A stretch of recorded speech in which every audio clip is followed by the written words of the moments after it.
definen a los sistemas de la actualidad. Y después vamos a entrar a Windows, vamos a ver un poquito de la reseña histórica muy rápido, muy veloz. Sí, vamos a entrar en la arquitectura.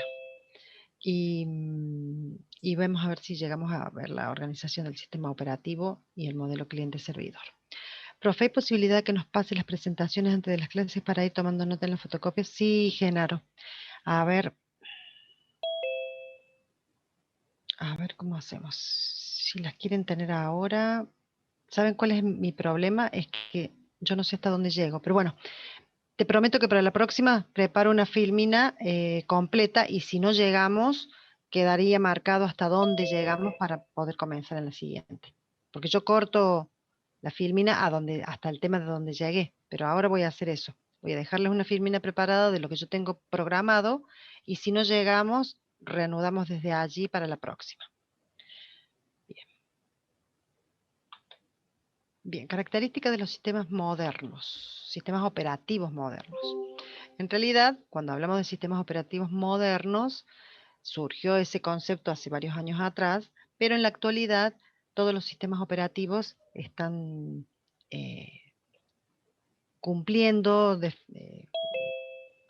con estas características, con estos conceptos que vamos a ver hoy. Primero que nada, la arquitectura micronúcleo. Ahí en la mesa. ¿Alguien tiene el micrófono abierto? Si puede cerrarlo, les agradezco. Son enunciados nada más aquí. Vamos a ir pasando cuáles son las características que vamos a analizar. La arquitectura micronúcleo o microkernel, los multihilos, el multiprocesamiento simétrico, los sistemas operativos distribuidos y el diseño orientado a objetos. Ahora vamos a pasar a analizar cada uno de ellos.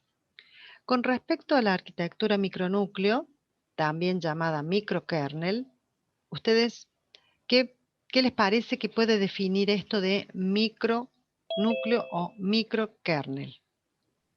Si analizamos a la palabra en dos partes.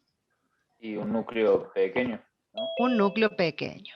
¿Por qué viene esto de núcleo pequeño? Porque antes de esta época, que son varios años atrás, cierren el micrófono, chicos, porque se escuchan las voces de fondo. Eso tiene mucho sentido. Bueno, pero no entiendo para qué sirve. Acá es solo para una cadena. Lo que tengo que preguntar es si a esa cadena... Creo, profe, que usted tiene una opción para deshabilitar el audio de todos los participantes. Sí, voy a tener que ir ahí porque eso estaba buscando justamente. Pero es que reactivar por ellos mismos, no. Y ahora sí. Tengo que ir a participar. Oh, tengo que silenciar a todos. Ahí está. Les voy a permitir que reactiven, pero voy a tratar de que no lo hagan porque si no, cuando tienen dudas no van a poder preguntar. Pero traten de controlar ese tema apenas entren, de apagar los micrófonos. Bien.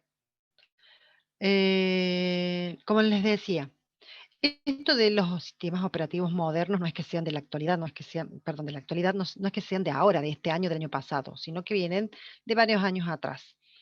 Pero sí se respeta el hecho del cambio que hubo generacional en cuanto a sistemas operativos, porque los sistemas operativos más antiguos lo que hacían era generar un conjunto de instrucciones, un código muy grande, y todo el sistema operativo era ese código. Era una gran cantidad de líneas de codificación. Lo que se trató a partir de unos años atrás es definir que el núcleo del sistema operativo va a ser un conjunto de instrucciones pequeñas, ¿sí?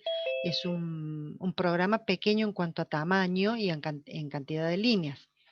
Y de esa forma podemos cargarlo en memoria fácilmente y no tener que tener todo el sistema operativo con todas sus funciones que por ahí no estamos usando para que ocupen lugar al vicio. Entonces, la arquitectura micronúcleo define que va a haber pocas funciones en el núcleo, solamente las esenciales, ¿sí? Esas funciones esenciales van a ser el manejo de los procesos, el manejo de las interrupciones, la planificación de qué procesos van a ejecutarse y qué procesos no, cambiar el proceso que está por uno que va a venir nuevo, como les dije, el manejo de las interrupciones y elegir, si tenemos varios procesadores, elegir qué procesador va a ser ejecutado en ese momento. Después decimos que el sistema operativo se divide en módulos pequeños y bien definidos. Cada función que va a realizar, cada funcionalidad que va a tener el sistema operativo va a ser un módulo. Ese módulo va a ser un conjunto de instrucciones que si yo modifico, no voy a afectar a los diferentes otros módulos. De esa forma, la actualización o la modificación de cualquier módulo va a ser independiente de los otros módulos que existan. El microkernel, que sería este módulo esencial del núcleo del sistema operativo, se va a ejecutar en modo núcleo. Eso de ejecutar en modo núcleo implica que va a tener una cierta característica que es la de los permisos con respecto a las funciones que van a afectar a los procesadores. La forma en que se ejecuta es de un modo con instrucciones privilegiadas. ¿Sí? Cuando una instrucción se ejecuta en modo núcleo, implica que va a tener acceso a muchos más permisos y recursos que si no se ejecutara en modo núcleo. El otro modo, que no sea el núcleo, es el modo usuario. Todas las aplicaciones comunes y corrientes se ejecutan en modo usuario, mientras que las funciones o instrucciones que ejecuta el kernel o microkernel se ejecutan en modo núcleo, llegando directamente a afectar el hardware y los registros del microprocesador y los registros de la memoria, que son los más importantes y más sensibles a la hora de la seguridad. Después tenemos, con esta arquitectura micronúcleo, que los servicios, que todo lo que haga el sistema operativo, se van a dividir en procesos clientes y procesos servidores. Es decir, que voy a tener una estructura como la de la que les presento aquí. Vamos a tener un proceso que va a ser un cliente, vamos a tener un servidor que va a responder a esas peticiones. El cliente va a hacer una petición a través de un mensaje y el servidor va a ejecutar esa petición y va a devolver una salida, una respuesta al cliente. Esa sería la forma en que se van a manejar todos los servicios que hace la arquitectura cliente, microkernel, perdón. También otra característica del Profe, sistema... disculpe, ¿podría volver el film anterior un segundo? Sí, sí. ¿Qué te quedó? ¿Te vas Listo, no, copiando? esa parte, la parte de los servicios cliente-servidor, ahí está, profe, gracias. Petición, respuesta. Hay un cliente, un servidor, y cada uno a través de mensajes y a través de una red, si fuera necesario, el cliente va a enviar peticiones y el servidor va a devolver respuestas. No necesariamente estos servicios cliente-servidor van a estar en distintas máquinas, ¿sí? Una estructura cliente-servidor puede estar ubicada en distintas máquinas, ¿sí? Una máquina pide, otra devuelve, pero también puede estar esta misma estructura en una misma máquina. Nada más que una aplicación va a ser la cliente y otra aplicación va a ser la de servidor. Vamos a los multihilos. El tema de multihilos, yo quería preguntarles. Bueno, ya está. Tenemos que basarnos en el concepto de programa. Para ustedes, un programa, uno de los conceptos que podemos dar de programa es un conjunto de instrucciones dados en una secuencia lógica. ¿Sí? Si nosotros analizamos cómo ustedes han programado en Python, por ejemplo, tienen ciertas instrucciones que van secuencialmente escritas, pero todas esas instrucciones tienen un objetivo, un fin con el que yo ejecutando voy a lograr. Entonces, los multihilos tienen que ver con los programas, pero también tienen que ver con los procesos, porque acá hay que hacer una diferenciación entre qué es un programa y qué es un proceso. El programa, como dijimos, es ese conjunto de instrucciones, pero cuando un programa está en ejecución, es decir, yo ya lo tengo en el procesador ejecutando y lo tengo en memoria, intercambiando datos y recursos, a eso se le llama proceso. Por eso decimos, o se le suele decir, que un programa es una entidad estática y un proceso es una entidad dinámica.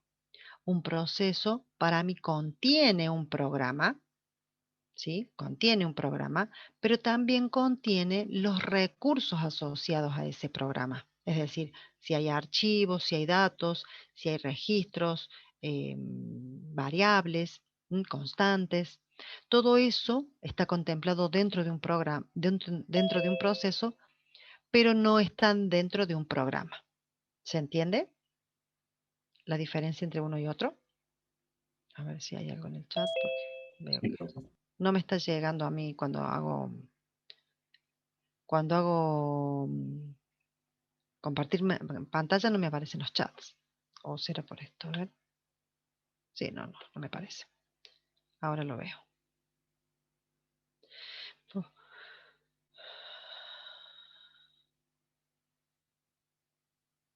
La dinámica sería el proceso, sí. Sí, la entidad dinámica sería el proceso. Bien. La estática sería el programa. Bien. Vamos a un ejemplo más gráfico. Esto sería un programa, ¿sí? Una serie de instrucciones. Pero el tema de multihilo es un programa en ejecución. El monohilo sería una sola ejecución de un programa en forma secuencial. Y el multihilo sería ejecutar distintas instrucciones o distintos programas en forma paralela.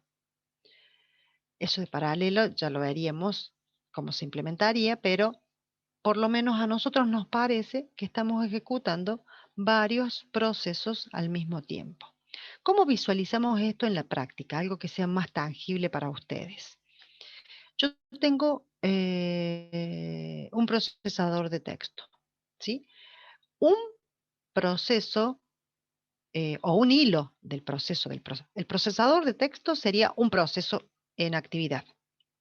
Abrimos la aplicación y nos aparece. Bien, ya repito lo de monohilo porque estoy dando el concepto de multihilo para asociarlo con lo de monohilo, Cintia, ¿sí? Imaginemos que tenemos un proceso que es el procesador de texto, con el que ustedes van a escribir un informe. Bien, ahí tenemos un proceso, pero dentro de ese proceso podemos tener un solo hilo de ejecución o varios hilos de ejecución. Si nosotros estamos ejecutando la parte donde estamos ingresando datos a través del teclado, estamos ejecutando un hilo donde me permite que yo tipee cada una de las palabras que estoy escribiendo. Pero si ustedes se fijan, cuando van escribiendo, por ejemplo, les aparecen algunas palabras en rojo o algunas palabras en verdecito, azul, cuando no coincide la sintaxis de ese texto que están escribiendo. ¿Se han dado cuenta de eso? ¿Sí? A medida que vamos escribiendo, aparece una palabrita en rojo cuando está con un error. Eso es el corrector ortográfico. El corrector ortográfico es parte del proceso procesador de texto, editor de texto, pero no es el mismo proceso que el que está permitiendo que yo escriba las palabras. Por lo tanto, allí tenemos un hilo, que es el que me permite ingresar los datos por teclado, y tenemos otro hilo, que es el corrector ortográfico o de sintaxis, que me permite revisar cada palabra que yo voy escribiendo comparando contra un diccionario. Entonces ahí tenemos dos hilos de ejecución para un mismo proceso. El sistema monohilo sería un solo hilo de ejecución y hasta que no termine de ejecutar todas las tareas, no puede empezar el segundo proceso. En el caso del multihilo, puedo ir combinando la ejecución de un proceso junto con otro en forma casi simultánea o simultánea, dependiendo de la cantidad de procesadores que tenga.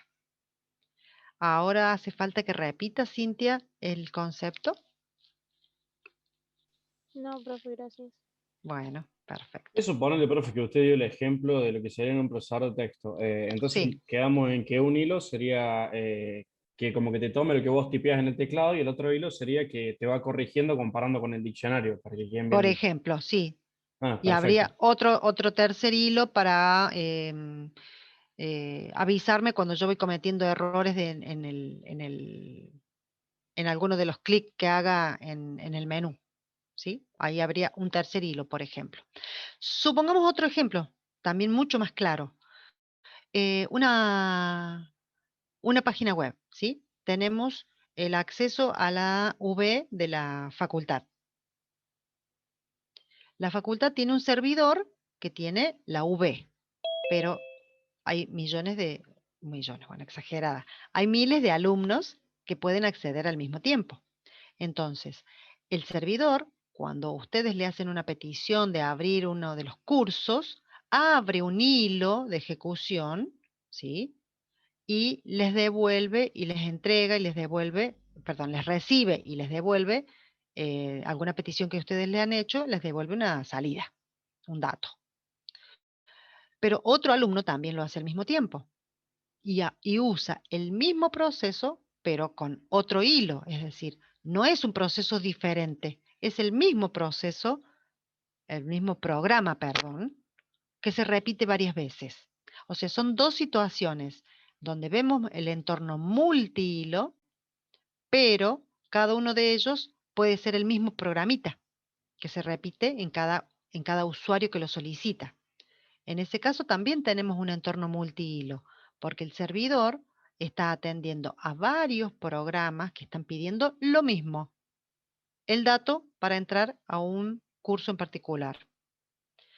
Es decir, que es el mismo programa, pero cada usuario lo hace por su cuenta. Exactamente. En este caso del servidor web, también tenemos multihilos, pero en vez de cambiar los distintos programas, hacemos un mismo programa repitiendo la ejecución. ¿Por qué? Porque en realidad el concepto de hilo es muy similar al concepto de proceso. Nada más que lo podemos llamar subprocesos. Y un proceso que puede tener asociado varios programas, también puede tener asociado un solo programa que se repite varias veces de acuerdo a las peticiones que se realicen. ¿Mm? Eso se programa de tal forma de que uno tiene una forma de ejecución secuencial, ¿sí? Y si lo programa en forma de orientado a objeto, que se le llama, que sería como subrutinas diferentes, puedo ir ejecutando una rutina de arriba y no la termino, y voy ejecutando otra rutina que está más abajo con otras instrucciones al mismo tiempo. Ahí tendríamos un programa en forma secuencial, pero estaríamos ejecutando dos hilos, porque una parte se ejecuta con ese primer grupo de instrucciones y una segunda parte se ejecuta con ese segundo grupo de instrucciones.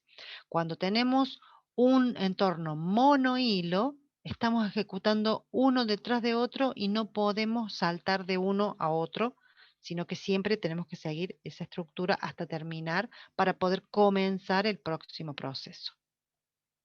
¿Está? Bueno, yo cuando callan, asumo que está todo bien. Veamos un poquito más de multihilos, a pesar de que este tema lo vamos a ver en la unidad número 2, cuando veamos hilos, vamos a ver mucho más detalle de todo esto. Nada más que estamos dando ahora un poco una introducción. Los multihilos es una técnica donde un proceso ejecutando una aplicación se divide en hilos que se ejecutan concurrentemente. Esto de concurrentemente significa en el mismo momento, o por lo menos casi en el mismo momento. También se define al hilo como un contexto de ejecución que se planifica de manera independiente. Un hilo sería algo así, algo igual que un proceso, pero tiene como un nivel de jerarquía menor, nada más que eso. Y se planifican de manera independiente, ¿por qué? Porque yo puedo estar teniendo 4 o 5 hilos al mismo tiempo y yo planifico qué hilo voy a ejecutar. Puedo ejecutar un poquito de cada uno o decir, bueno, ejecuto un hilo hasta que termine y hago esperar a otro hilo que lo ejecuto a medida que vaya terminando cualquiera de los otros 3 hilos que quedan. Es decir, son contextos diferentes en un mismo proceso que puede ser, como les dije, un proceso, el procesador con todas sus variantes, o una petición a un servidor que son los mismos procesos pero con diferentes usuarios que van solicitando, diferentes datos que se van intercambiando. Profe, Sí. disculpe que le interrumpa de nuevo. Ahí usted ha dicho que hilo era lo mismo de proceso, que sino que lo único que hice No es lo mismo, pero lo era, claro, podemos se asociar, sí. asemejaba, claro, se asemejaba, lo único que era distinto era la jerarquía, y que usted disculpe, no entendí esa Sí, parte. sí, como una jerarquía, porque los hilos son los que componen los procesos. Yo puedo decir que un proceso tiene un hilo de ejecución, o puedo decir que un proceso tiene varios hilos de ejecución. ¿Sí? Sí, sí, sí, profe, ahí lo entendí, gracias. Todo va a depender de cómo esté programada la aplicación. ¿Mm? Yo puedo programar en forma secuencial o en cascada, creo que le llaman ustedes, y tengo que ejecutar todo uno a continuación del otro. Entonces allí tengo un solo hilo de ejecución. Pero si ese mismo programa lo repito para otro usuario, para otro cliente, estoy teniendo el mismo proceso 2 veces. Entonces yo podría agrupar esos 2 procesos como si fueran hilos y manejarlos a través de un entorno multihilo de 2 hilos, o de 3, o de 4, dependiendo del proceso que sea y el programa que utilice. Es un entorno complejo que no necesariamente lo tienen que entender totalmente ahora, porque esto es la introducción a hilos. Después cuando veamos procesos vamos a ver más detalle de todo esto, pero sería la idea de que antes de estos sistemas operativos, no se podían programar varias cosas al mismo tiempo, sino que había que ejecutar una cosa, terminar, ejecutar la otra. Ahora podemos hacer en forma paralela las ejecuciones y manejar, según el procesador, que tenga distintos hilos de ejecución y de esa forma voy aumentando el rendimiento del sistema. Bien, un hilo se ejecuta secuencialmente, ¿sí?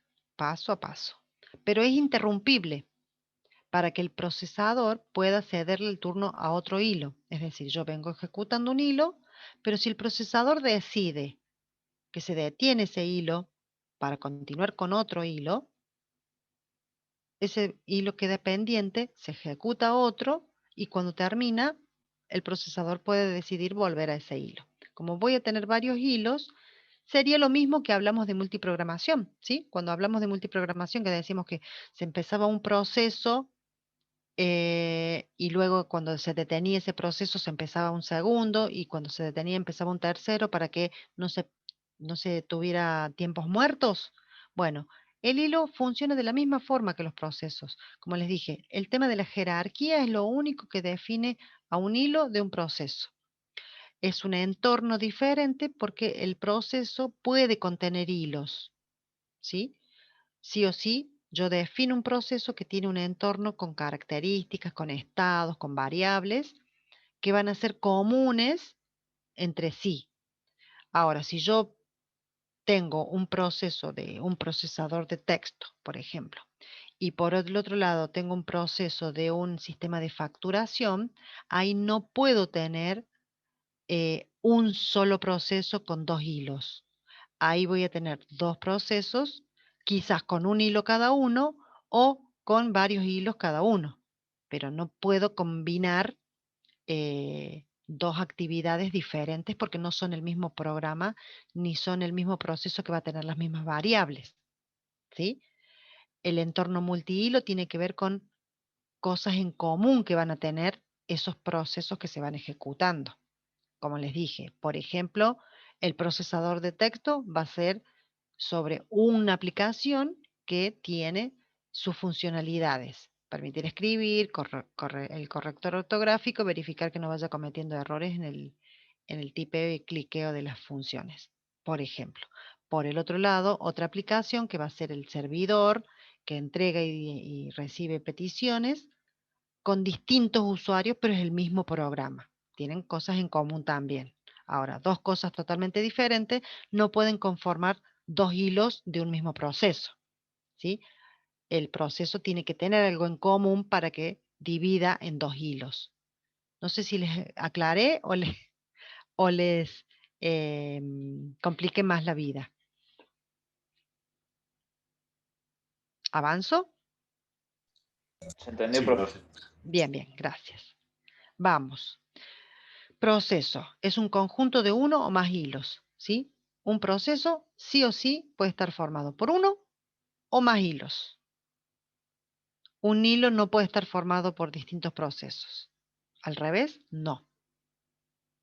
Por eso decimos que los hilos también se les llaman subprocesos. Uno de los libros de la bibliografía habla de subprocesos. Si no me equivoco, me parece que Tannenbaum es el que dice que los llama subprocesos. Bien, Profe, otro, sí, de esos dos libros que sugiere la cátedra, ¿cuál sí. recomienda usted que es como el que más abarca Ay, para ¿yo hacer sabes cuál? imprimir uno?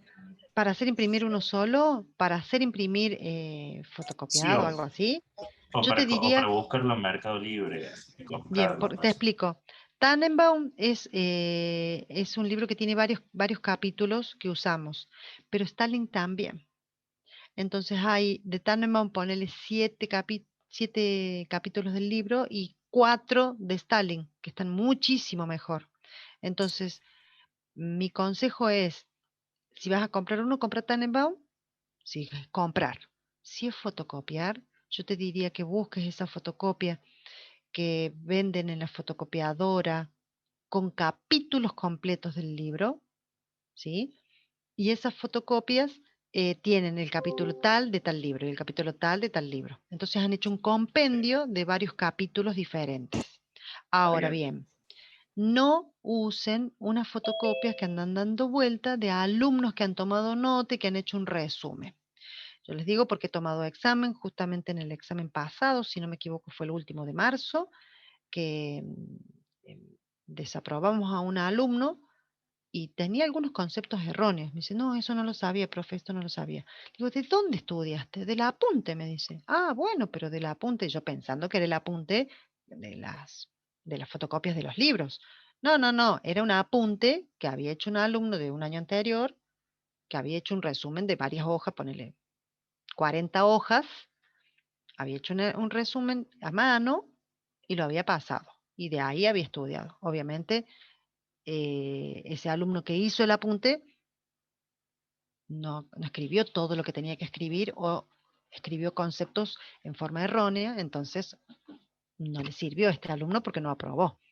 Quizás el alumno que lo hizo el apunte entendió los temas y lo escribió de la forma que lo entendía, pero muchas veces no es tan fácil hablar y escribir de la misma forma. Así que por eso les digo, no usen esos apuntes que son de toma de notas de algún alumno.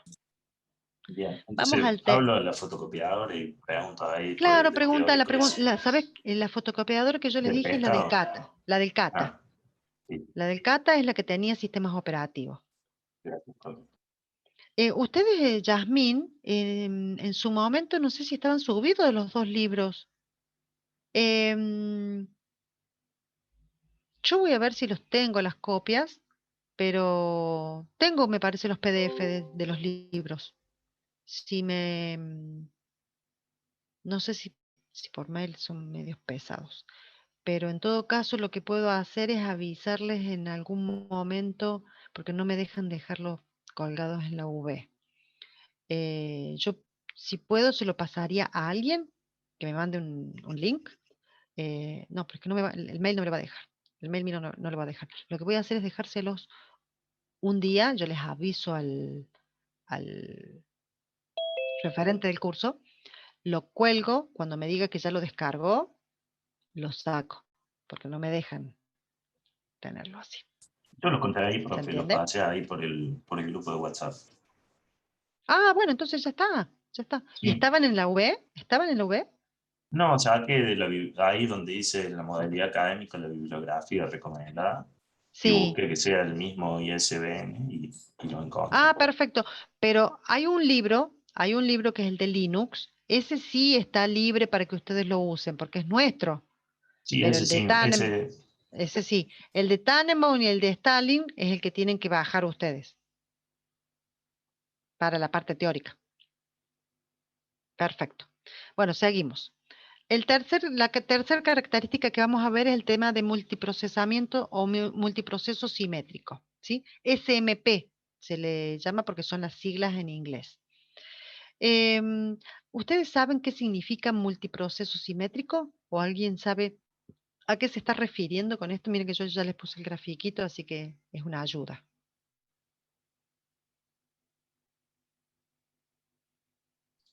¿Son procesos que se hacen al mismo tiempo, profe? ¿O Bueno, vamos por ahí. Son procesos que se hacen al mismo tiempo, ¿sí? ¿Qué más podemos decir? No es la definición correcta, pero va por ese lado.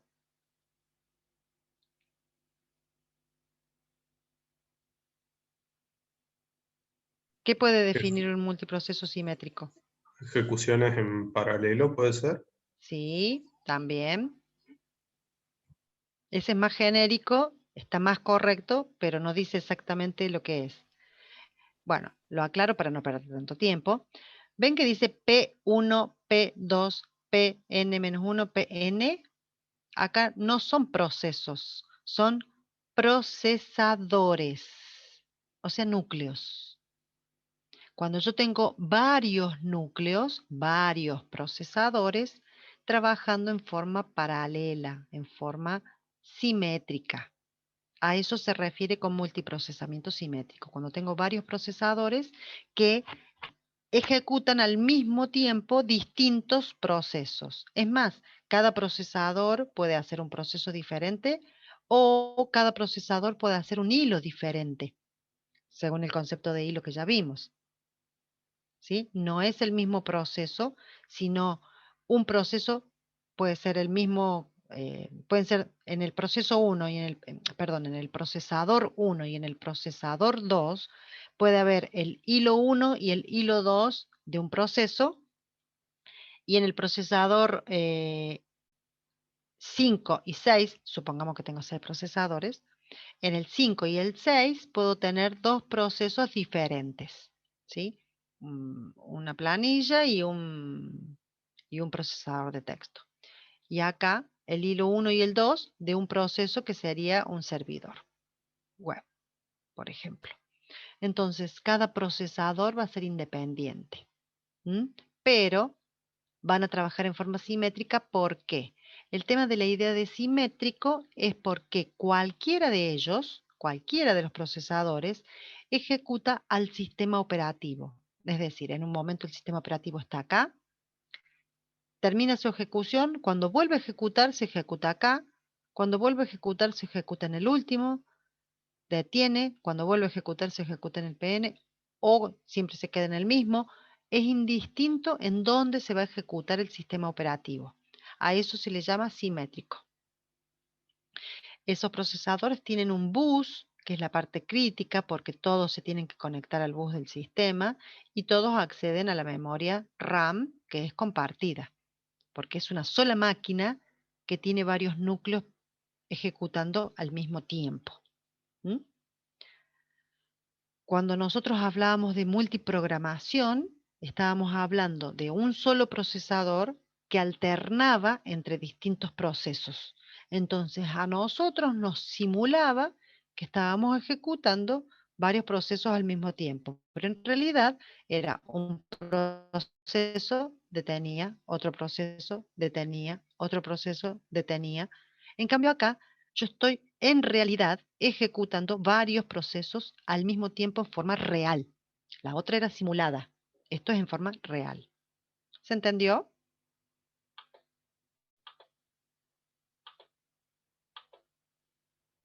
Entonces, múltiples procesadores comparten la misma memoria principal y los dispositivos de entrada y salida. ¿Por qué? Porque es una sola máquina con varios procesadores. Procesadores interconectados por un bus de comunicaciones, y ese es el cuello de botella, y todos los procesadores pueden ejecutar las mismas funciones. Yo ejecuto en uno y puedo ejecutar en otro exactamente lo mismo. No hay un maestro esclavo que había antes de los sistemas operativos que no eran modernos. Los anteriores había la utilización de multiprocesadores, pero era un multiprocesador para el sistema operativo y otro u otros multiprocesadores para las aplicaciones. Eso fue un boom porque ya teníamos 2 o 3 procesadores ejecutando al mismo tiempo, pero no se había logrado que el sistema operativo cambiara de procesador a medida que iba ejecutando. Ahora, en los sistemas operativos modernos, cualquier procesador puede ejecutar cualquier código del sistema operativo indistintamente. Vamos a otra característica. Seguimos con... bien, las ventajas. Ventajas del multiproceso simétrico frente a un solo procesador. Obviamente que el rendimiento es una de ellas, ¿sí?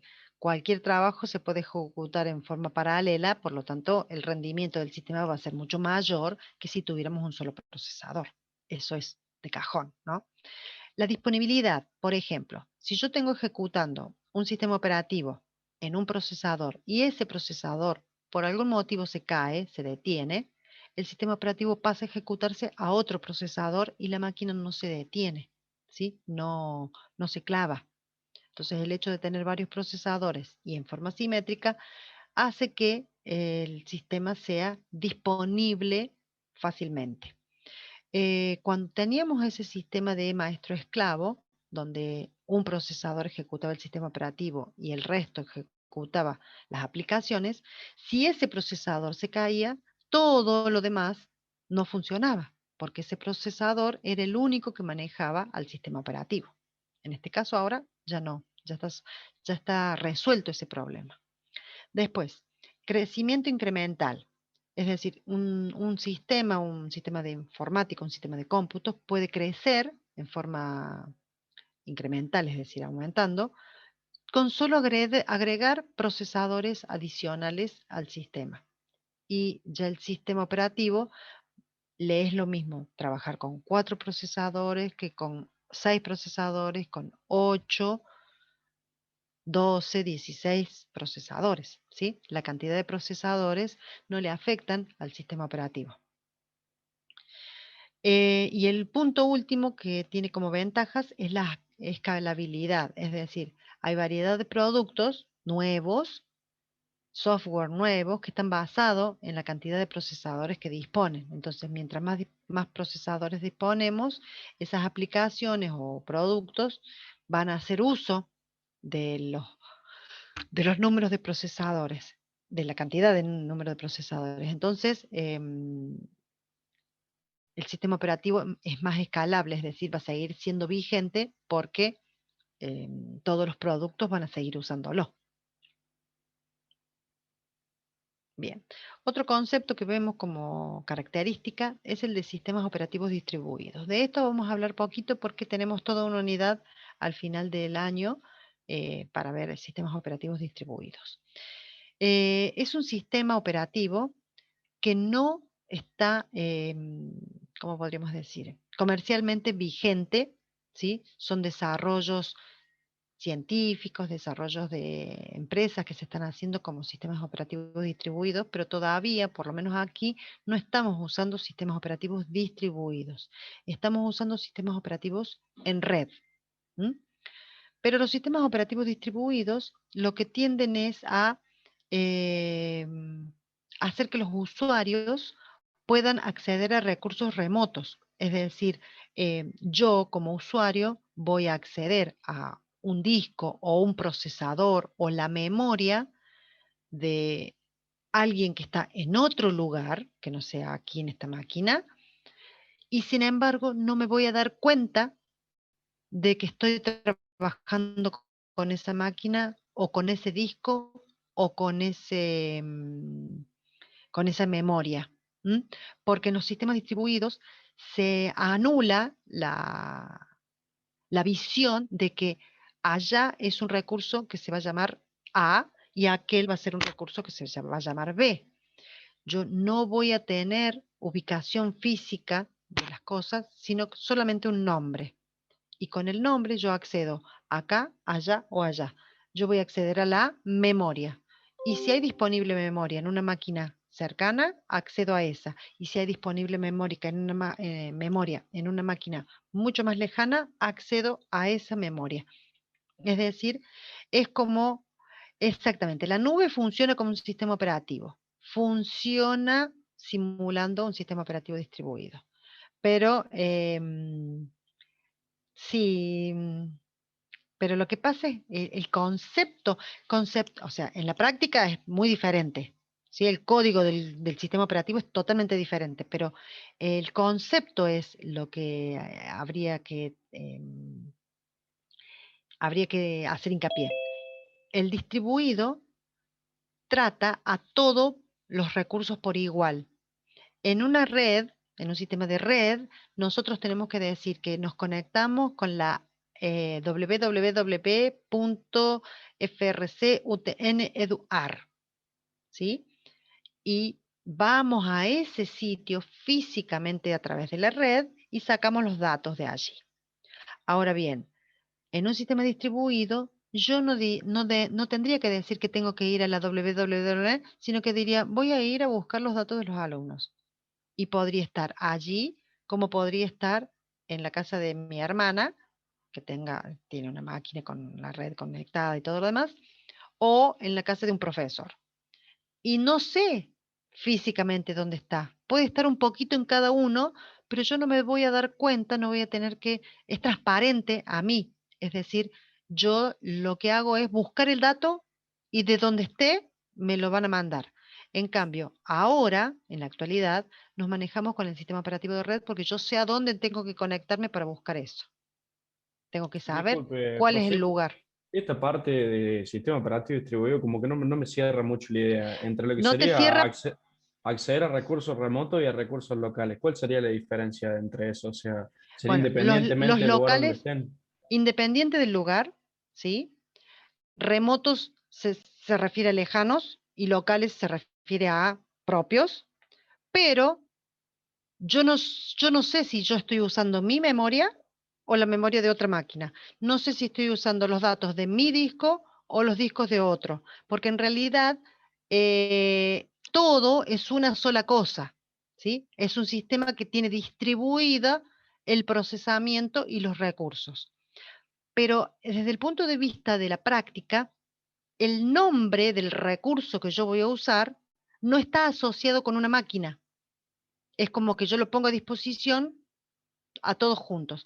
Es difícil de visualizarlo porque no lo tenemos en uso. No sabemos nosotros bien de qué se trata. No tenemos sistemas que estén funcionando de esa forma. Solamente hay pruebas, sistemas que son en desarrollo, sistemas que son científicos para ir generando nuevos sistemas.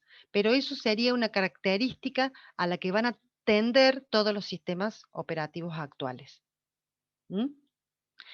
Otro ejemplo de sistema distribuido podría ser la máquina virtual de Linux, ya que de ahí accedemos a Ubuntu y a varios programas. Sí, pero vos sabes que eso no sería un sistema distribuido. ¿Por qué te digo? Nosotros trabajamos con la máquina virtual de Ubuntu. Queremos acceder a los datos que tenemos grabados en esa máquina virtual. Pero si queremos acceder a los datos de de nuestros documentos, nosotros tenemos que decir que el documento está en el subdirectorio de la máquina nativa, es decir, darles el camino para llegar a buscar ese dato, decirle dónde está ubicado. Eso es lo que no se haría cuando trabajamos con sistemas distribuidos. Todos los datos van a estar con un nombre nada más, ¿sí? Datos, supongamos, y ahí accedo a lo que queremos lograr. No es tan claro mi explicación porque ni yo la tengo tan clara de cómo funciona un sistema operativo distribuido, ¿sí? Cuando veamos un poco más de detalles, que vamos a ver más características, más diferencias entre uno y otro, que lo vamos a ver en el último capítulo, podemos llegar a entender un poquito más. Pero hasta a mí me cuesta lograr entenderlo porque no tenemos palpables sistemas que estén funcionando ahora. ¿M? Por eso cuesta entender. Hay, profe, un sistema que es para, como por ejemplo, para un Network Attached Storage, que se carga como un sistema operativo en RAM que Sí, divide recursos para diferentes usuarios. Por ejemplo, vos podés asignar 2 procesadores y un poco de RAM a una instalación de Linux y así, y muchos usuarios se conectan en red a este sistema central y sí. eso mediante un switch dice, bueno, este procesador y esto va para este sistema operativo que tiene tanta RAM y me parece que es algo así, ¿o no? Es algo similar, pero te digo cuál es la diferencia entre eso que vos me planteas y un sistema Ujú. distribuido, que vos decís, bueno, estos dos procesadores se los doy a ese Linux, estos dos se los doy a ese Windows o a otro Claro, usuario. pero eso lo hace como virtual porque si demanda más, por ejemplo, le puede reasignar. Es como que lo Ah, tiene se asignado, pero reasigna, no lo... Claro, si le reasigna, automáticamente sí. en Si le valor, o sea, en reasigna, valor de sí. la demanda. Ajá, sí, sí. Si Y reasigna estaría simulando eso, exactamente, porque la claro, es idea una es cosa que así. uso algo, pero no todo el tiempo es eso. En algún momento me Claro, puede tocar otra cosa y sigo haciendo el mismo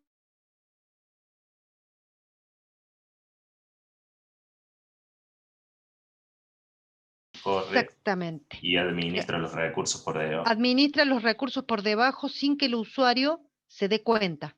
Mientras que nosotros con los sistemas operativos de red sí sabemos a dónde estamos accediendo, al disco C, al disco D, al disco que está allá en la loma de la Facu, en la ciudad universitaria. Ajá. No, no, no, no, no. Usan servidores de red. O sea, ahora en la actualidad en el mundo, te estoy hablando del mundo, no estamos usando sistemas operativos distribuidos.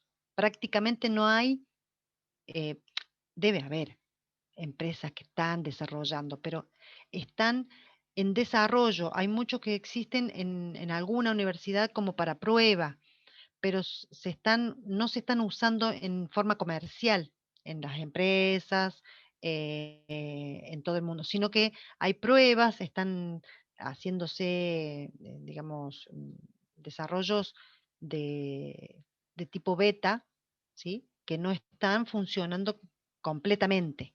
¿M? Es como que están tendiendo y esto que plantea tu compañero, debe ser un simulador que hace más o menos eso para que probemos y veamos cómo funciona y de ahí se sacan respuestas para algún tipo de restricciones que se den. Entonces, de esa forma se aprende para poder realmente aplicarlo a un sistema operativo real. De todas formas, no se preocupen porque es una tendencia. Profe, o sea que es como un concepto nada más. Va. Hasta ahora es un concepto al que están tendiendo los sistemas operativos. Por eso digo yo, proporciona esa ilusión de que estamos en una sola máquina, pero en realidad estamos usando recursos de distintas máquinas separadas. Y yo puedo estar conectada con 10 máquinas y ni siquiera me entero de cuántas máquinas son. Y accedo a cualquiera de ellas, pero tiene que haber un solo sistema operativo que las maneje a todas. Sí, sí, está bien. Está bien lo que dice Gastón. Si se aplica experimentalmente, no es solo un concepto. Yo digo, es un concepto para que ustedes lo entiendan como concepto. En la práctica no le puedo decir esto funciona con este concepto porque no lo conozco. Hay un sistema que se llama Amoeba, que lo van a ver en el libro, que hace años que está en forma experimental y nunca se larga al uso real, ¿sí? Está en concepto y sigue estando en forma experimental y solamente es para ese entorno. Se ve que no se ha logrado todavía o quizás no les convenga eh, largarlo en forma comercial, ¿sí? Bien, proporciona al usuario la ilusión de que es una sola máquina la que está siendo usada en un mismo grupo de máquinas separadas. Es decir, es como que todos creemos que accedemos a una y en realidad quizás estamos usando recursos del vecino. El procesamiento de los datos está distribuido entre diferentes máquinas. En un momento en uno, en otro momento en otro. Permite que las aplicaciones se ejecuten en varios procesadores al mismo tiempo. Bueno, eso sí ya tiene que ver con la multiprocesamiento, pero también utiliza el sistema distribuido. Bien, y la última característica es el diseño orientado a objetos. En esto es como un concepto nada más, porque ustedes ya han visto sistema orientado a objeto, programación orientada a objeto, ¿o no? A ver. No, todavía No que yo Ah, sepa, no, en profe, primer año ahí no, en ACO vimos. no. Los que hayan cursado PPR ya, eso sí pueden tener un poquito más de idea. Pero en realidad el concepto de objeto es que va a facilitar el diseño, el desarrollo, la programación de estos sistemas operativos, porque el concepto de objeto es tomar a todas las cosas, a archivos, programas, usuarios, procesos, estados, como objetos. Entonces, esos objetos tienen características que se definen como, por ejemplo, atributos, herencia, permisos o métodos que se les llama, que son comunes. Entonces yo defino un método y a todos los objetos los accedo de la misma forma y de esa forma, al considerar todo como un objeto, yo puedo usar funciones comunes que son mucho más fácil de programar. Defino o programo un método y lo aplico a cualquier objeto. Ese sería el concepto de por qué el diseño está orientado a objetos, porque es mucho más fácil la programación. Para el sistema operativo todo es un objeto, un proceso, un archivo, un dispositivo, ¿sí? Cuando nosotros, por ejemplo, le damos permisos a los objetos, le estamos dando permisos a los archivos, permisos a los procesos, permisos a los usuarios, permisos al dispositivo. En Linux, por ejemplo, el sistema de permisos que toma como objeto a cualquiera de estas cosas es RWX. El RWX implica que si yo tengo la R es lectura, si es W es escritura y si es X es ejecución. Son los tres permisos que le puedo dar. Y ese RWX yo lo aplico a un archivo, a un dispositivo, a un proceso, a un usuario, ¿sí? Entonces, manejado todo como un objeto, es fácil definir permisos, por ejemplo.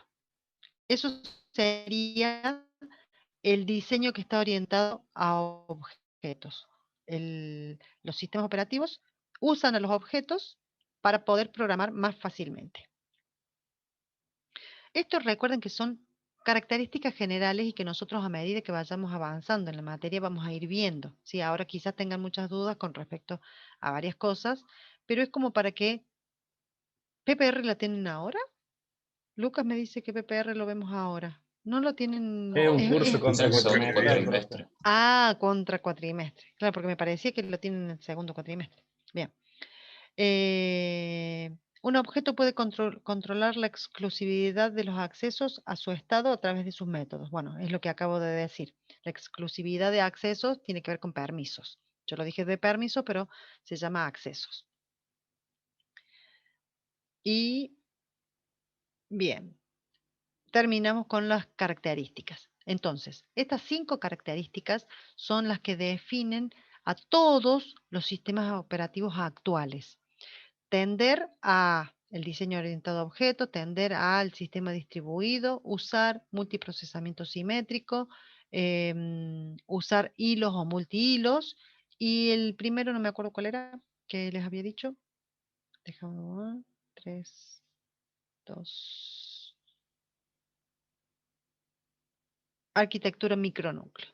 Todos los sistemas de la actualidad tienen alguna o varias o casi todas características de las que vimos ahora. Bien. Avanzó 9 porque volví rápido y ahora. ¿hay alguna de estas características que sea excluyente de otra? ¿O No, todas no, pueden no. ser Son compartidas? todas genéricas y todas son incluyentes. Sería con respecto a tu pregunta. Si tiene una, puede tener las otras. No necesariamente las tiene que tener, no necesariamente, pero sí las puede tener a todas. Vamos a empezar con, perdón, me pasé de Firmina. Vamos a empezar con el sistema operativo Windows, porque ustedes van a ver un poco más de Linux en la práctica, pero tienen que saber un poquito sobre todo la arquitectura del sistema operativo Windows, que es lo que generalmente se pide mucho en los exámenes finales. La breve reseña histórica se las voy a dejar para ustedes. Acá yo les planteé una línea de tiempo, ¿sí? Donde dice cuándo nació el Windows, que es la primera línea, y cuando nació el Linux, que es la segunda línea de tiempo. Esos hitos que aparecen como rayitas son las fechas, y después cuando aparecen con puntitos rojos serían apariciones de las distintas versiones del sistema operativo. En la década del 70, más o menos, aparece el BMS y el DOS, ¿sí? Y creo que en el 71, 72, por ahí aparece. Y luego, recién en el año 93, si no me equivoco, aparece el primer Windows, que es el Windows NT. Falta el Windows 95 acá. No está marcado. Creo que fue en el Windows 95 aparece en el año 95, 94, 95, que fue el sistema operativo monousuario, es decir, para un solo usuario. En cambio, el Windows NT era un sistema operativo de red, es decir, las dos aparecen para distintas funciones en ese caso. Para red era una cosa, para PC eran otro. Eran totalmente diferentes los sistemas operativos. Y fue avanzando a medida que pasó el tiempo y, bueno, estamos con los últimos Windows, que ya ni sé cuál es el último, porque yo tengo el 10, pero no sé si hay alguna modificación nueva de ese Windows. Siempre van surgiendo, ¿cómo se dice? Van surgiendo modificaciones, mejoras, pero que no se consideran un nuevo sistema operativo, sino una mejora al que ya existe. Con respecto al Linux, Linux aparece en el año 90 y pico, 91, 92, 93, según desde donde se mire, pero en el año 70 nace un Unix, que era un sistema operativo que es muy similar al Linux. Este sistema operativo Unix nace en Estados Unidos desarrollado por los militares para conectarse entre las grandes computadoras de ellos, y se aplica también en algunas universidades. Y ese sistema operativo tuvo mucho éxito por la gran robustez o fortaleza que tiene. A eso se refiere con que el sistema funcionaba y pasaban los días y pasaban los días y pasaban los días y nunca tenía alguna falla como para caerse y tener que volver a encenderlo. Entonces a eso se lo llama un sistema robusto y fuerte, y el gran éxito que tuvo fue por eso, porque no había forma de que el sistema se cayera. Siempre tenía la característica de funcionar a toda prueba. Pero después, Linus Torvalds genera su código propio basado en Unix, que es el Linux. DOS no es Windows, Gino, sí, es cierto, no es Windows, pero DOS era el Disk Operating System de Microsoft, el MS-DOS. MS-DOS es de Microsoft y fue la base en la que se utilizó para generar el Windows. El Windows, ¿cómo se llamaba? Windows... ¿No era Windows 9, profe? Se llama, o 9 algo, no me acuerdo. ¿9 algo? 9X, puede ser, 9X, una cosa así. Bueno, el 9X era el que pasaba 95, 96, 97 porque Claro, iban haciendo mejoras. El 9X era cuando ya había varias mejoras y decíamos, bueno, El 9X es del 95 y los que seguían. Vale, a ver si Pero la primera antes de versión. ese, sí, era como era como una versión, sí. Pero antes de ese estaba el Windows, vos sabés que ahí me queda la duda, 3.0, porque el NT 3.1 fue el primero de red, pero el 3.0 me parece que era una plataforma gráfica que se cargaba sobre el DOS, para aquel que tenía DOS, porque vendían DOS a rolete, porque se usaba muchísimo, fue el boom de cuando empezaron a aparecer las computadoras. Ese DOS soportaba una aplicación por encima que era un Windows, pero era un DOS con Windows. Y luego se genera el Windows 95, que ya es un sistema operativo completo donde se codificó todo de nuevo y ya el DOS se usó de base solamente para el concepto y para las funciones, pero el DOS no era el sistema operativo. Porque una cosa es el código y otra cosa es cómo lo vemos nosotros como usuarios. El código del Windows 95 era nuevo, era un código reescrito nuevamente. Quizás se basaron en algunas funciones o códigos del Windows, del DOS, pero era un código nuevo, por eso se decía que era un sistema revolucionario, qué sé yo, porque aparte tenía la interfaz gráfica. Pero esa interfaz gráfica fue desarrollada como una aplicación y que se subió sobre el DOS y que hubo un año /2, por lo menos aquí en la Argentina, que se usaba ese DOS con ese Windows sobre el DOS. Y después vino el sistema operativo real, completo. En el otro era como un simulador, que tenía un sistema operativo y una aplicación arriba. Y de esa forma podíamos usar las ventanitas, los clics, el mouse, pero no era el sistema operativo real, sino que el DOS era el que estaba por debajo. Bien, yo te digo, yo viví todos esos cambios porque cuando yo era alumna usaba el DOS. Era una pantalla sin colores, el verde creo que era el ámbar, no, perdón, el ámbar, el jade era verde y las letras blancas, o el ámbar que era un naranjita, marroncito, con las letras negras, y ese era el entorno que vos tenías para trabajar. Y así como Esa era la ustedes época del ahora... Prince of Persia, ¿o no? Que estaba el jueguito ese, todo eh, programado en Assembly. Fue el Claro, único se juego, programaba ¿no? todo en Assembly. No me acuerdo qué juego era, porque yo no jugaba. Yo ya estaba en la facu tratando de aprender programación desde ese entorno. Es como ahora cuando ustedes van a usar las consolas virtuales, ¿sí? Que ven el fondo negro. Bueno, así se manejaba todo, pero acá no había el escape de salir al entorno gráfico y hacer algunos clics. No, acá era todo, o sabías o no sabías. Y si no sabías, tenías que buscar a alguien que te dijera qué hacer porque la máquina estaba clavada y no hacía lo que vos querías. Entonces era mucho más complicado aprender programación. Y si te equivocabas, se cortaba el sistema, había que entrar de nuevo al código y revisar uno por uno de los códigos y ver qué pasaba no había debug ni nada por el estilo. O sea, todo fue mejorando de a poco, pero llevaba su tiempo programar. Nosotros, yo cuando hice mi tesis de programación, que fue en cuarto año, no sé, los meses que estuvimos programando, porque era todo código, código, código, código, código. Todo lo que se hacía era con código, no había otra forma de programar. Ahora es mucho más fácil programar porque tenemos bibliotecas, tenemos, eh, eh, ¿cómo se dice? Aplicaciones que ya están desarrolladas y que solamente las usamos. Así que bueno, no saben lo que fue eso. Pero sin embargo, no hace tanto tiempo. Todo lo que Sí, usted Lucas. cuenta me hace pensar que le pasó muy mal.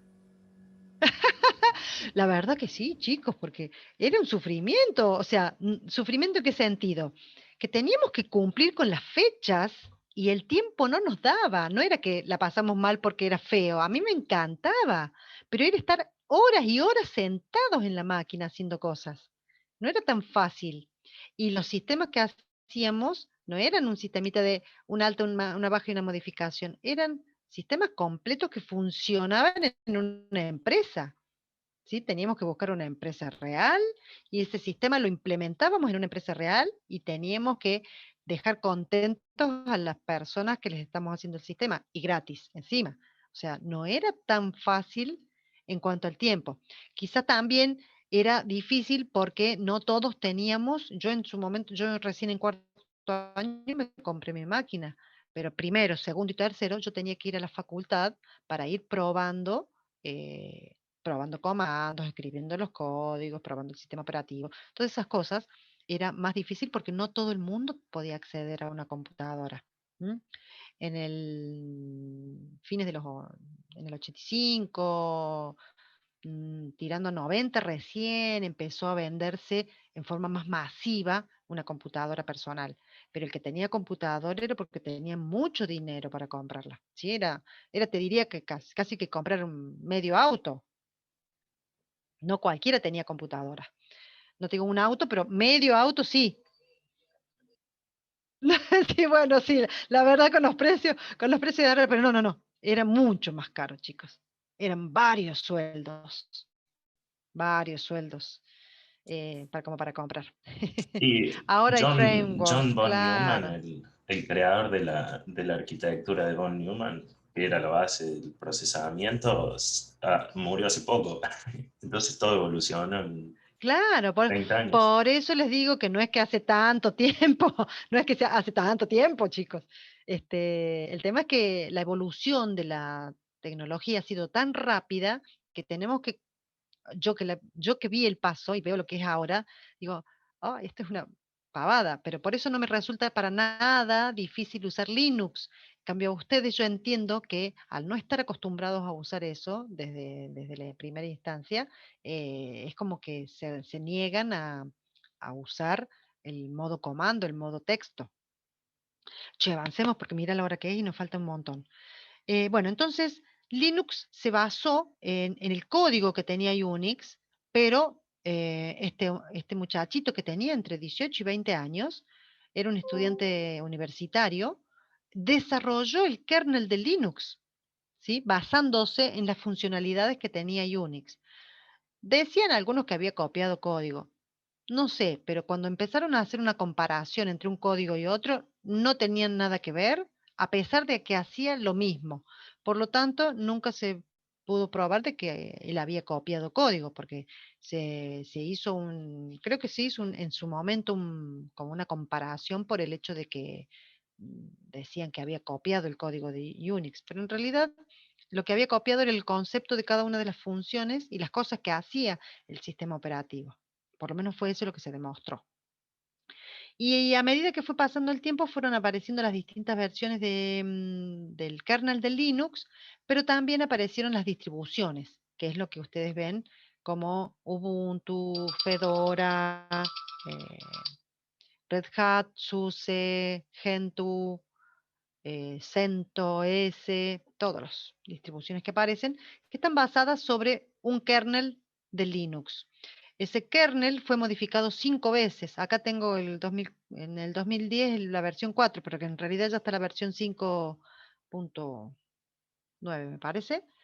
Pero estos 1, 2, 3, 4 son mejoras, pero muy sustanciales y muy notorias en el kernel. Entonces, por eso fue cambiando de la versión 1 hasta la 5 en la actualidad.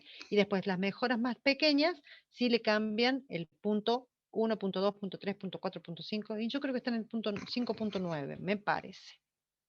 Bien, avanzamos con respecto a la arquitectura de Windows. ¿Sí? Yo me voy un poco por las ramas con Linux, frenenme porque eso lo van a ver con el profe del práctico. Pero como yo estoy más orientada al Linux, entonces me cuesta olvidarme de que no estoy en esa clase.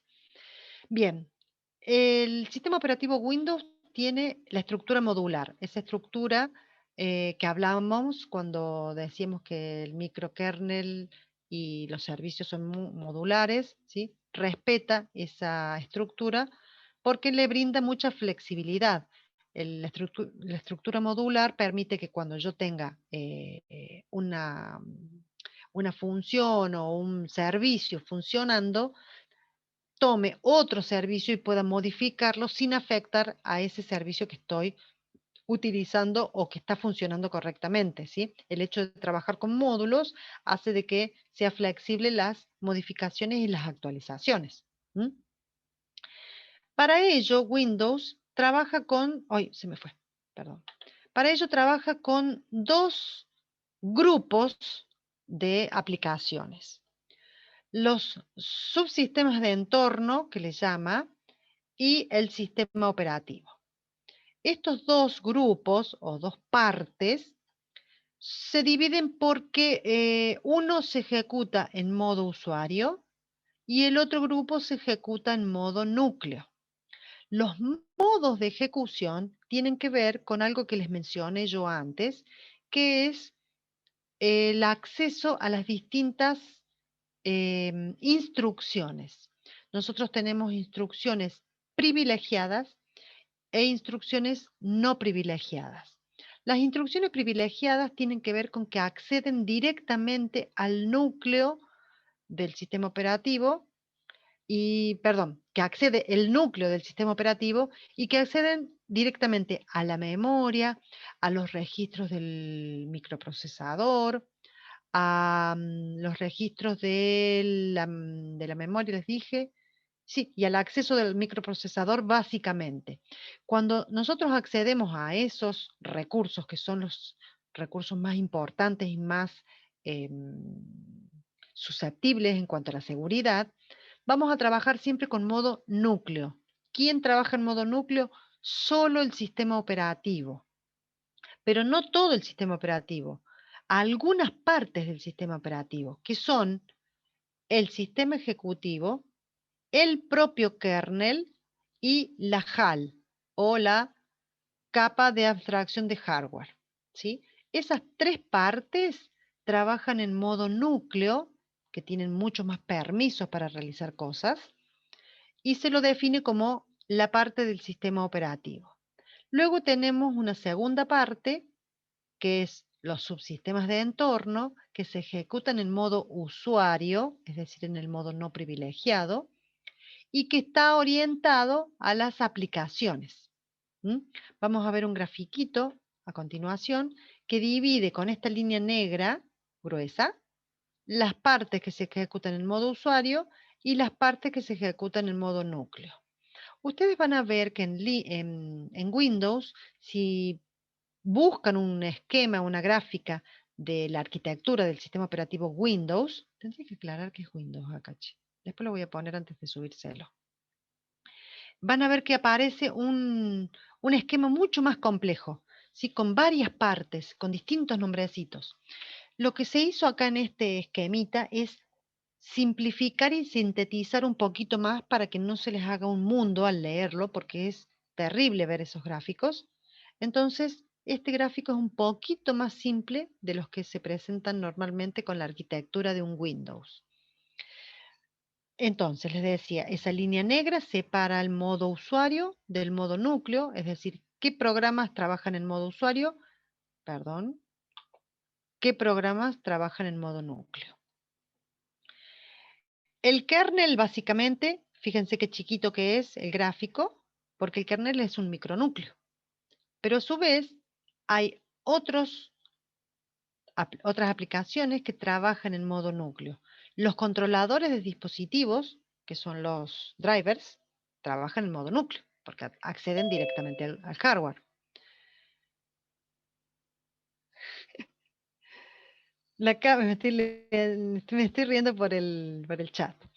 La capa de abstracción del hardware también es una parte del software que se maneja en modo núcleo. Y después el sistema ejecutivo, que tiene que ver con distintos módulos, que son 10 en particular, por eso van a ver separados por línea de puntos. Son 10 módulos que deberían estar trabajando en modo usuario porque son módulos más específicos de cada función que realiza el sistema operativo, ¿sí? Con respecto a gestión de memoria, gestión de procesos, gestión de archivos, gestión de ventanas gráficas, perdón, no, gestión de ventanas gráficas no, gestión de dispositivos de entrada-salida, gestión de seguridad y otros más, que tienen que ver con la ejecución en modo usuario. Pero ¿qué pasa? El modo usuario implica que cada vez que yo tengo que ejecutar, el microprocesador tiene que hacer un cambio de hardware para ejecutar en modo usuario a modo núcleo. Entonces ese cambio de usuario y núcleo hace que sea más lenta la ejecución, por lo tanto, Windows decidió poner todas esas aplicaciones de sistema ejecutivo que son fuera del kernel, pero están dentro del sistema operativo, las pone en modo núcleo. Por eso están de este lado. Pero si la lógica nos guía, estas funciones deberían estar en modo usuario ejecutándose.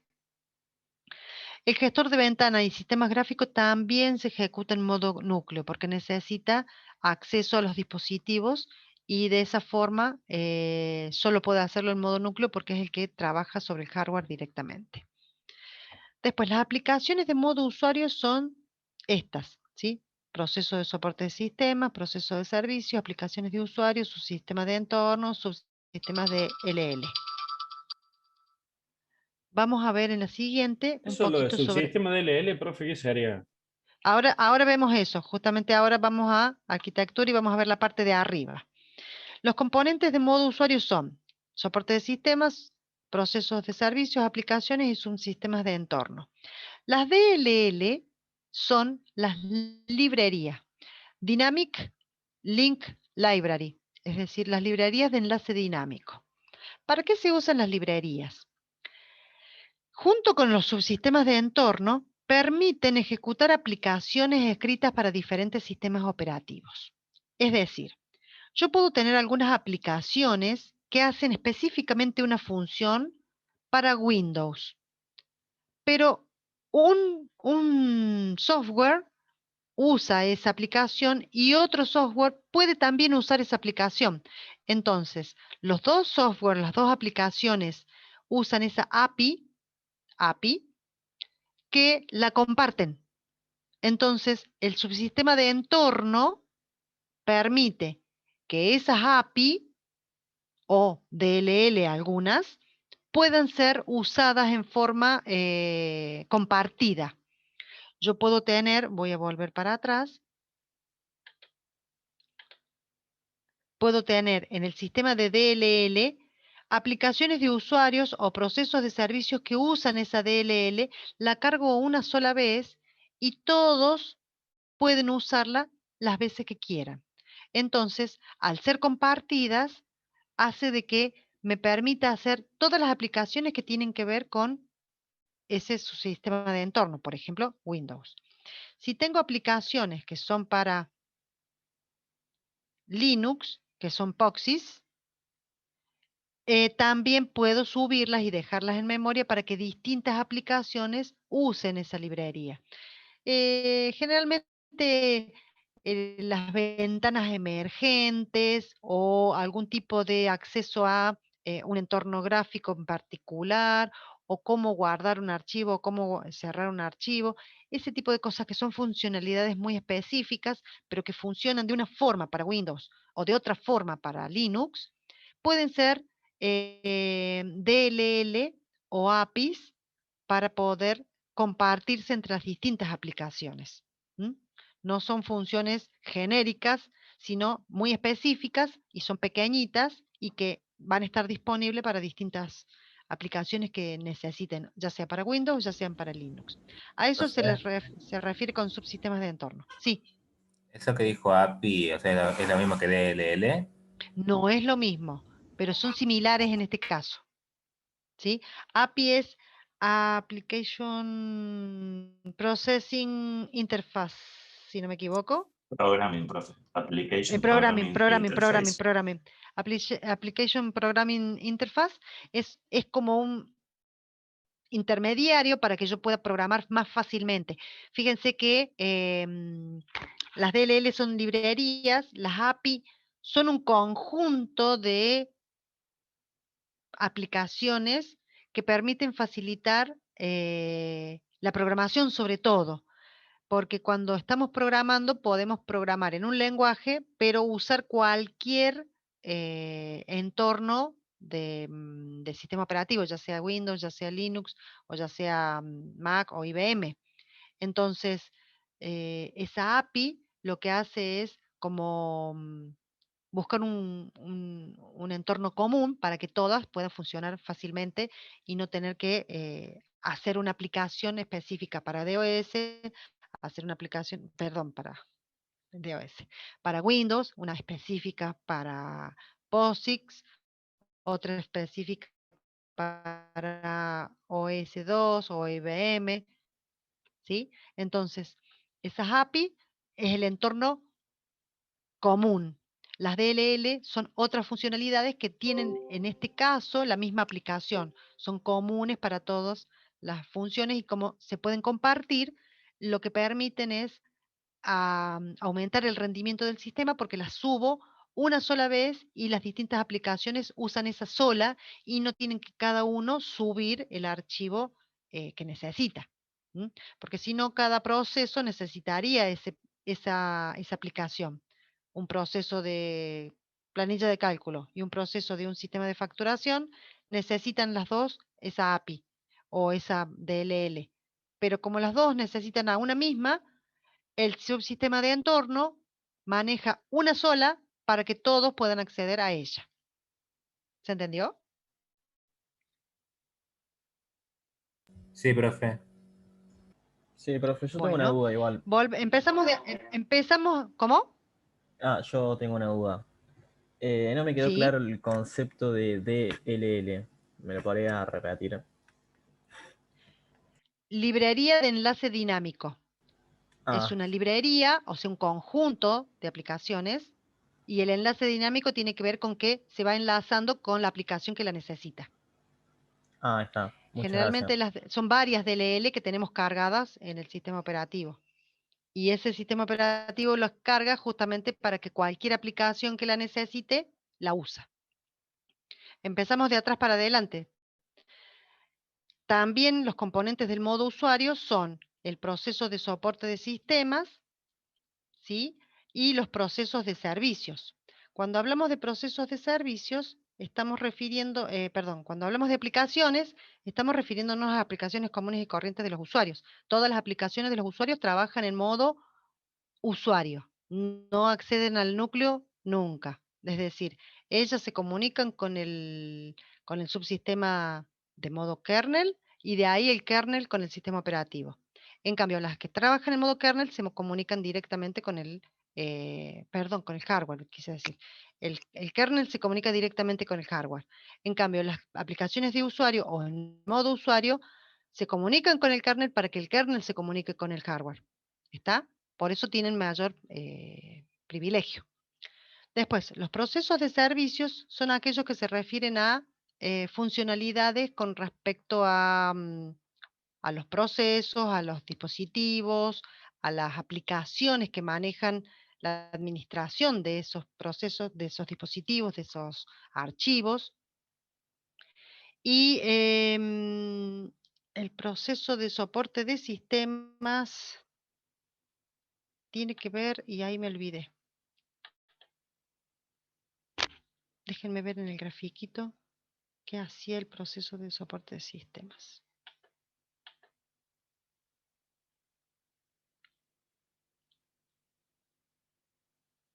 El proceso de soporte de sistemas tiene que ver con el ingreso al sistema. Cuando nosotros ingresamos, sí, estamos acá, sí. Cuando nosotros ingresamos al sistema, estos procesos de identificación y de generación de una sesión se manejan a través del proceso de soporte de sistemas. ¿Cómo hago con asistencia, no? Bien, ahora les doy la asistencia. Me olvidé que lo había bloqueado, así que lo actualizamos ahora. Ya les digo, esperen un segundito esto. Ahí está. Bien, ahora pueden marcar la asistencia. Fíjense, actualicen la V para que marquen. ¿Puedo preguntarle algo? Sí, Santiago. Tengo un problema porque yo hice cambio de curso y sigo en el otro curso, digamos, en la UB. ¿Seguís en el otro curso y no te van a cambiar? ¿Qué te han dicho? Ya me cambiaron. Estoy anotado, pero en la V algo como en el 3K1, creo que eso, no estoy muy seguro. Ah, te tenés que cambiar de curso. Mándame un mail para que yo Ok. te cambie. Bien, porque no puedo ahora, por ejemplo... Vos ya estás oficialmente en el, Sí, en sí, estoy en el el 2K, 2K3, pero La te V, tengo, estoy en el te 2K2. matriculaste en el 2K1, te matriculaste en ese. Sí. Bien, yo tengo que hacer el cambio. Listo. Disculpe, no me deja poner resistencia, profe. La asistencia está puesta hasta las I-25 y son las Y son I-32. 32. Ahora gracias por avisarme, porque claro, me avisaron tarde ustedes. A las I-15 me tendrían que haber dicho, profe, la asistencia. Entonces ahora tengo que modificarla. Marcar la asistencia.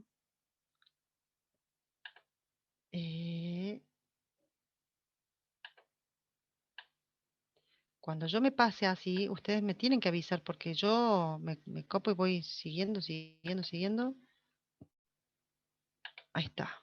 Esperen que le doy grabar. Ahora está, prueben.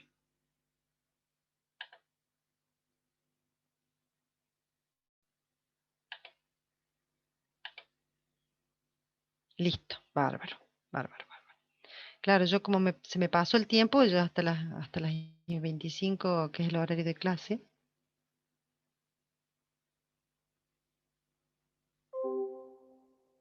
Bien, aquellos que ya pusieron la asistencia pueden...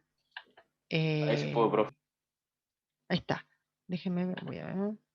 Déjenme que estoy tratando de sacar cosas de acá. Pueden dejar la clase, pero esperen un segundito que ya les digo qué vamos a hacer. Me van a hacer acordar que llegamos hasta arquitectura del sistema operativo, la filmina 16. Entonces yo voy a subir todo lo que falta hasta la última filmina y la clase que viene me dicen, en la 16 quedamos, profe. ¿Sí? Listo, profe. Perfecto. Entonces nos estamos viendo el martes que viene. Profe, ¿puede escribirme o dictarme su mail, por favor? ¿Quién me habló? ¿El que me tiene que mandar el mail? Sí. Bien, vos estás en este curso, no estás en este curso. Estoy en el curso 2K3, pero en la matriculación estoy en el 2K2. Ya me hicieron el cambio, profe. 2K2. Claro, ya estoy en el 2K2 en la V. Bueno, al estar en el 2K2, yo también estoy en el 2K2, busca mi correo en el 2K2. Listo. Y si estás en el 2K1, yo también estoy en el 2K1, así que bueno. busca mi correo en el 2K1. En cualquiera de los tres, ¿está? Ese es mi correo, el que está grabado en alguna de en la primera filmina de clase, en la presentación. Bien, listo. Gracias, profe. Hasta luego, profe, de nuevo. Dale. Nos vemos, chau.